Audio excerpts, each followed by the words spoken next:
Hey everyone, Tanner Bell here, founder of makersgonnalearn.com, a digital die cutting platform teaching you guys how to master your die cutting machine. We have over 1,000 cut files, almost 200 plus fonts, and tons of classes and training to help you guys master your die cutting machine. In today's video, we are comparing the Cricut EasyPress versus a heat press. Guys, there are so many different things for both of these machines that we cannot wait to give you kind of like some pros and cons of each of these to help you make a really educated buying decision. As you guys know, we've used the EasyPress for the past few years, and we really love these for consumers. This right here is a heat press. This is a 5-in-1 heat press, just to let you guys know if you are considering one, which one we have kind of tested out, played with, and whatnot. So that is what we're using for this particular comparison. But honestly, all heat presses are roughly the same when it comes to weight, durability, and different things like that. So I'm super excited to give you this comparison. So let's go ahead and jump into it. I'm going to first start with some of the pros of EasyPress because that is what I'm most familiar with. And that's what we totally recommend for all of our friends that are consumers, that are just making projects and not really mass producing anything. So a few things that we love about it is how user-friendly it is. There's interactive guides. We offer one on our website. Cricut gives you all the instructions on how to use this machine. It's really lightweight and works really well with the Cricut EasyPress mat, or you're able to use a terry cloth towel folded 3 or 4 times. So it's very portable. You're able to move this around, it's pretty lightweight. This is the largest EasyPress, and you're not going to have any weight issues moving that around. Now they offer it in 3 different sizes. So it has a 6x7, a 9x9, and a 12x10 EasyPress, and they start at only $115. So that is definitely a pro to the Cricut EasyPress for that affordability option. It takes only 2 minutes to heat up, which is very nice, and it will keep this ready to go, and it'll always heat back up to the temperature you have it set to. If you move it, hit a project, and things like that.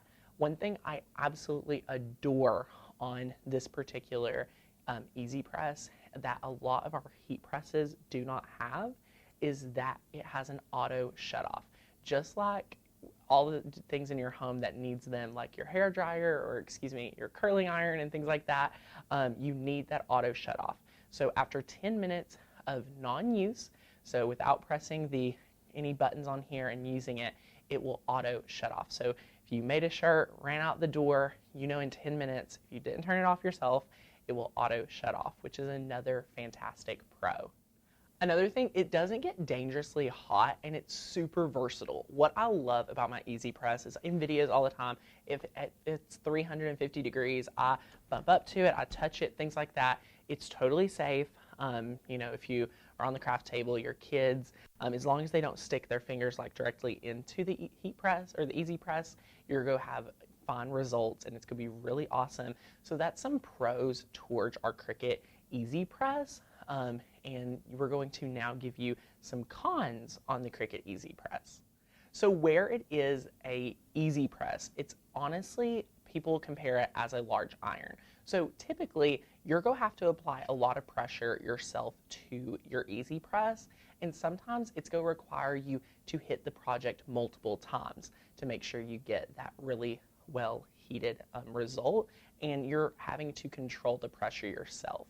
So if you are someone that doesn't have a lot of upper body strength or cannot apply that pressure, maybe the EasyPress is not right for you. Again, you're going to have to apply the pressure yourself. This is not recommended for mass production. I would not use an EasyPress if I was making lots and lots of projects, and you usually have to hit it potentially a few different times to get the best results, and that is kind of due to the fact that everyone's applying their own pressure. Typically, what I've seen, if you're not happy with the Cricut EasyPress, is you're not using the machine at the right pressure and things like that. So it's really important to get that firm, evenly distributed pressure. And again, we just as a reminder, never use this on an ironing board. Always use this on like your kitchen countertop, and if you don't have any sturdy tables to use it on, go ahead and use it on the floor. You'll never go wrong there. Now for our heat press 5-in-1, what we love about this right here is that it's great for businesses and mass production. I highly recommend this right here if you are going to be someone that is making a lot of shirts, selling a lot of shirts, doing a lot of repetitive projects. It's fantastic.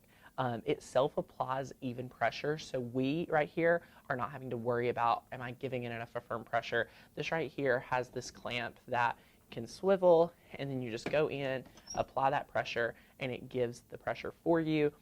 It just like our Cricut EasyPress has the temperature and time and whatnot, so it's really nice. It's really great for businesses and mass production. You can usually only have to hit the project once because you're getting that firm pressure, you're getting all the details worked out, and it's really great for that scalability in your cutting. And that's why we highly recommend it for our friends that are running businesses and creating a lot of t-shirts and different things. So that's definitely some of our favorite pros on this. And you know, you could always find different things about each machine, but these are some of the main pros that we found for the Heat Press 5-in-1. Now for our cons here, we are just so accustomed to the EasyPress, so I'm letting you guys know very openly, I prefer the EasyPress. Not only have I used it the most, but I just really like it because I know what most of our consumers' needs are that watch these videos. So some of the cons here is that it takes up a ton of crafty space. You can see right here this comparison from the largest EasyPress to a Heat Press is quite a big difference, and it is heavy. Rachel made a comment about it. I've made comments about it. This thing is super bulky and heavy, and most people just don't need something this industrial in their craft space. You know, it takes 6 minutes to heat up compared to only 2 minutes with an EasyPress. So if you're an impatient crafter like myself, you are definitely going to see a big difference in time that it takes to heat up. But again, some people may prefer that to be able to mass produce things and different things like that. One thing I like to note is that this is not portable. I don't know about you guys, my EasyPress has went with me to parties to iron out like table runners and iron tablecloths. I've used it to iron curtains. It's a very portable EasyPress, but essentially it's just a larger iron, so people will have issues applying the pressure, but I use it for so many different things, and once you get the hang out of it, it is truly fantastic. So you have to have this heat press on its own outlet. It blows breakers more than it hits shirts was Rachel's recommendation and comment that she made. We usually use extension cords and things like that for where we're located, but this has to be on its own outlet. You cannot have it on a surge protector or things like that. It needs to be, or a strip cord and things. You want to have it on its own outlet and not anything else taking energy from it. So it's not that practical for us. And then next up, it comes with all of these bulky attachments. And what we're not too fond of is that you have to remove this entire plate to put on any of these others. So you have to unscrew all of these different things, and it just seems like a large hassle to be able to go from making a t-shirt to hitting a hat. So if you're running a business and you can make 20 shirts and then you have to make 20 hats, and you know that is when it gets worth it. But for us, we are able to use the EasyPress to, you know, make hats. There's a few different attachments. This is a 5-in-1. So, you know, if you're wanting to make cups, that's a great alternative.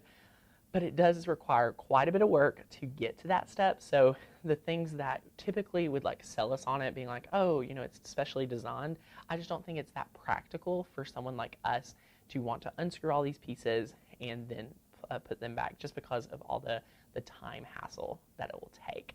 So that's you know, probably a con for us. And the price right here is $220. Again, if you're running a business, $220 isn't terrible. But for us, when you can get an EasyPress starting at around $115 and a 9x9 EasyPress 1, the blue model is probably like $89 to $99 if you find it on sale. That's definitely where you could spend money on material and make more projects than spending $220. And then the last con right here, guys, is that this thing is not very kid friendly, and it gets super, super hot. So this right here is how this one works. So you pull it up, and then you have to twist this over to the side. So this right here is your heating plate. It's going to get super hot. I would be very worried about myself. So even though I swiveled it all the way over, you have to have a lot of swivel room, and against a wall, which is where I craft, this would totally not be practical. I would be really worried about placing my shirt down. You know, you really want to swivel it all the way behind you to not have to worry about this, and to put your shirt down and make sure everything's even, and then you swivel this back over. So there's a lot of different things, and it even has a caution sticker that says high temperature, do not touch. But when you're having to touch this a lot, like you always will not be able to hit the handles and just hit the handles. You'll obviously at some point touch this when you're having to move it around. And if you try to swivel it just over a little bit, you truly have to have a lot of space to go the full length. So that is one of the flaws, and one of the cons for us is that how much space you have to swivel this all the way around back, and it's not very kid friendly. So if you have kids, if you get this, definitely keep it in its own space. Monitor them very, very well from the time it heats up to the time it cools down.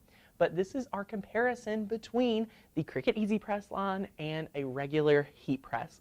I hope that helps you make your buying decision. We will have links for the Cricut EasyPress down below. We'll also link to this exact heat press for you guys to compare them. If you're interested, let us know, and we'll do more training on how to use heat presses if that is something you guys would like to know from our perspective. There are so many ins and outs about them, so I'm sure there are some great videos we could put together for you guys. But if you're new here, hit that subscribe button. We would love to see you in some of our other videos when we educate on how to use your die cutting machine. So I hope you guys have a great day. Give us a thumbs up, leave us a comment, check us out at makersgonnalearn.com for all your die cutting needs, and we will see you in the next one. Bye, guys.